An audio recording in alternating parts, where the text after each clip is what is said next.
5개 아이템으로 3억 원. 와, 이게 한 전문가가 정부 지원금으로 만들어낸 결과라고 해요? 아니, 대체 어떻게 가능했을까요? 오늘 그 핵심 비법을 싹 다 파헤쳐서 여러분의 그 복잡하기만 한 사업계획서를 합격으로 가는 지름길로 확 바꿔드리겠습니다. 자, 이 숫자부터 한번 보실까요? 3억 원. 이게 오늘 우리가 파헤쳐볼 전문가가 실제로 따낸 정부 지원금 총액입니다. 근데 여기서 진짜 중요한 건요. 이게 무슨 로또처럼 한 번 터진 행운이 아니라는 거예요. 여러 번의 도전을 통해서 검증된, 그러니까 따라할 수 있는 성공 공식이라는 거죠. 이게 그냥 책상에 앉아서 만든 이론이 아니라는 겁니다. 여기 보세요. 실제로 여러 스타트업을 성공시키고 자금을 유치하고 또 수많은 창업가들을 직접 만나면서 쌓아올린 그야말로 실전 경험의 결과물인 거죠. 5개의 스타트업, 3억 원이 넘는 지원금, 수천 명과의 컨설팅과 교육까지 이 모든 경험이 녹아있는 찐 비법이라고 할 수 있겠죠. 자, 그럼 이 전문가가 말하는 첫 번째 비밀, 과연 뭘까요? 근데 이게 좀 놀랍습니다. 그건 바로 사업 계획서를 기가 막히게 잘 쓰는 법이 아니라는 거예요. 그것보다 훨씬 더 근본적인 것, 그러니까 여러분이 참여하고 있는 이 게임의 규칙을 정확하게 이해하는 것에서부터 모든 게 시작됩니다. 그러니까 전문가가 말하는 핵심은 이거예요. 그냥 계획서만 잘 쓴다고 되는 게 아니라는 거죠. 아주 영리한 전략이 있어야 성공할 수 있다는 겁니다. 그리고 그 전략의 첫 단추는요, 바로 어떤 지원 사업을 선택하느냐, 여기에 달려 있습니다.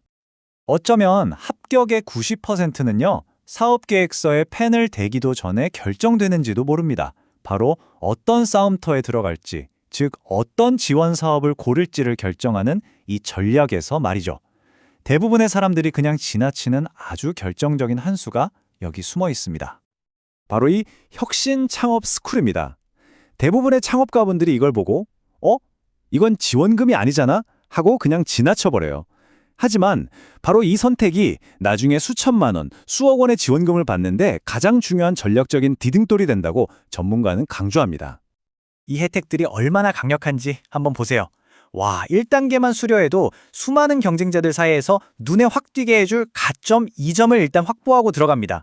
2단계를 통과하면요, 가장 많은 분들이 떨어지는 바로 그 서류 심사를 아예 건너뛰게 되는 거죠. 3단계는 뭐 말이 필요 없습니다. 서류의 발표, 평가까지 모두 면제라니. 이건 사실상 다음에 지원금 확보가 거의 확정되는 하이패스 티켓을 손에 쥐는 거나 마찬가지입니다. 그리고 진짜 비밀은 여기에 있습니다. 이게 지원금이 아니라 무료 교육이다 보니까 신청만 해놓고 안 나타나는 이른바 노쇼 비율이 무려 60%에 달하기도 한데요. 그럼 어떻게 될까요?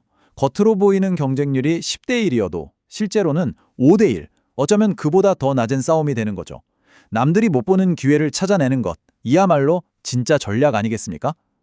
자, 이렇게 유리한 싸움터를 골랐다면 이제는 무기를 날카롭게 갈고 닦을 차례죠.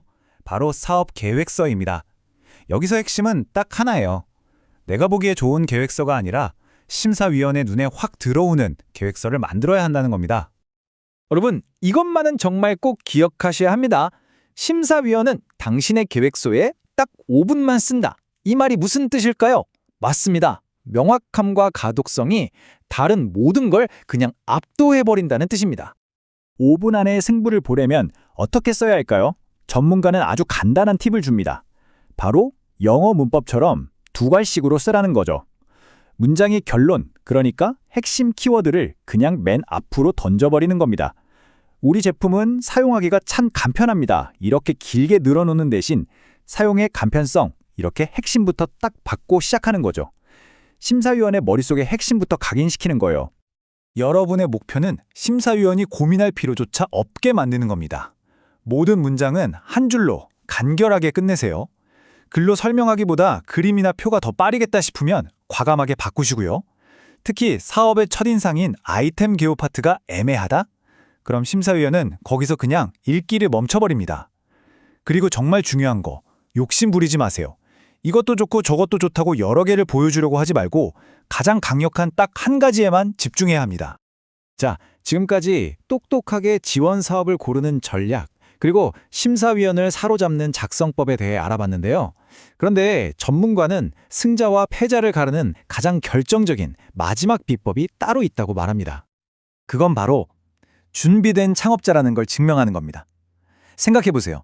심사위원들은 세상에 없던 최고의 아이디어를 찾는 게 아니에요. 그 아이디어를 반드시 실현시킬 사람을 찾는 거죠. 그래서 그들은 화려한 계획서가 아니라 당신이 이 사업을 위해 얼마나 치열하게 고민하고 직접 발로 뛰었는지 그 준비의 증거를 보고 싶어 하는 겁니다. 아, 그러면 준비되었다는 걸 어떻게 말로만 뜬구름 잡는 소리처럼 하는 게 아니라 사업계획서 위에서 눈에 보이게 보여줄 수 있을까요? 전문가는 딱 3가지 구체적인 행동을 제시합니다. 바로 이 3가지가 심사위원들이 눈에 불을 켜고 찾고 있는 증거입니다. 첫째, 사람들이 진짜 이걸 원해요 라고 보여주는 실제 설문조사 데이터. 둘째, 이 예산이면 충분히 만들 수 있습니다를 증명하는 최소 3곳 이상의 진짜 견적서. 그리고 셋째, 완벽하진 않더라도 우리 아이디어는 이런 식으로 작동합니다를 보여주는 아주 간단한 초기 시제품, 즉 MPP를 만들어서 테스트해본 경험. 바로 이런 것들이 여러분이 공상가가 아니라 실행가라는 가장 확실한 증거가 되는 거죠. 완벽한 앱 같은 건 필요 없습니다. 이 학생 사례를 한번 보세요. 오픈 채팅방으로 대학생 소개팅 서비스를 만들어서 매칭 한 번에 1,000원씩 받고 한 달에 30명 넘는 유료 고객을 모았대요. 와, 이게 바로 시장에 수요가 있다는 그 어떤 화려한 말보다도 강력하고 반박할 수 없는 준비의 증거인 겁니다. 자, 그럼 오늘 나온 이 모든 비법들을 하나의 필승 공식으로 정리해 보겠습니다. 이 공식을 바로 적용하기 위해서 여러분이 지금 당장 해야 할 일은 과연 무엇일까요? 합격을 위한 필승 공식은 이 3가지의 조합입니다. 첫째, 혁신창업스쿨처럼 남들이 놓치는 기회를 잡는 영리한 전략. 둘째, 두괄식으로 5분 안에 모든 걸 이해시키는 명확한 계획서. 그리고 가장 중요한 것, 설문조사, 견적서, 그리고 간단한 MVP로 당신이 얼마나 준비되었는지를 반박 불가능한 데이터로 증명하는 것. 이 3가지가 딱 맞아떨어질 때 합격은 저절로 따라오게 되어 있습니다. 그래서 핵심은 바로 이겁니다. 사업계획서의 다음 한 단어를 더 적기 전에 스스로에게 먼저 이 질문을 던져보세요. 내 아이디어는 정말로 얼마나 준비되었는가? 그 답을 찾는 과정이야말로 합격으로 가는 가장 확실한 첫걸음이 될 겁니다.